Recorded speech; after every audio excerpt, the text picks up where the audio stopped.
There's a sense of helplessness and powerlessness around this thing that happened with Larry Nassar. We really all should be grieving that this happened. Like, there is space for grief, but also for talking about what does it look like when we can't get the kind of justice that we think we want or that we really want through the justice system. When we know that institutions are not interested in protecting us, then what is the work that we do as individuals to make sure that we're safer? I'm Ayanna Devontae Spencer. I am going into my 4th year in the doctoral program at Michigan State in the philosophy department. My name is Bria Harper, and I am in the English department. I'm in a PhD program. I hope to do work on institutionalized rape skepticism in secondary education.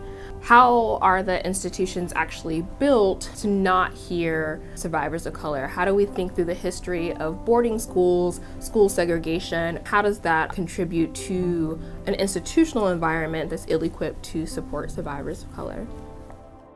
I was actually a survivor of a sexual assault or a rape.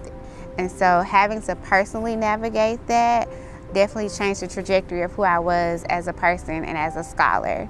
I knew I wanted to work with pleasure and trauma, and I knew I wanted to work with Black women. So when we talk about Black girls, we kind of loop them in conversation with Black women. We don't really allow girls to be girls, and we don't really provide space to research the ways that they are generating conversations around their own pleasure and their own trauma in their day-to-day lives.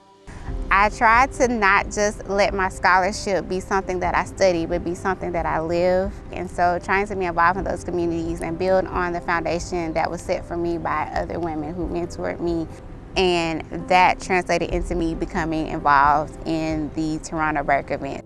Tarana Burke and I had the opportunity to work together during my internship at Girls for Gender Equity, and so we had discussed her maybe coming to Lansing because she wanted to work with Tashmika in the Firecracker Foundation. Ayanna really wanted to bring Tarana into Lansing, into East Lansing, and that's how I met Bria.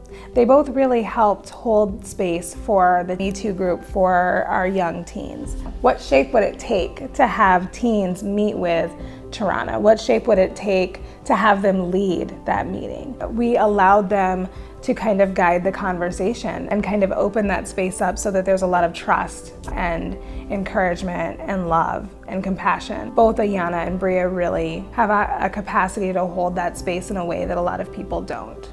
Having Tarana Burke on campus really helped move our conversation to really be about what survivors need and their healing. To make sure that survivors were centered and that they had a voice, that we were cultivating a space for them, and that we needed to make sure that we were centering the survivors at every step of the way. How do we hold space for the different types of survivors that exist on this campus and beyond? Because sexual violence doesn't just exist on college campuses. This is a community matter. There is a connection between the university and the greater Lansing area. There's also a connection to national discourse. Ayanna and Bria were both critical parts of the planning for those logistical pieces. We had set aside some very specific values about the way that we wanted the event to be run and the way to support the teens, and they really held those values.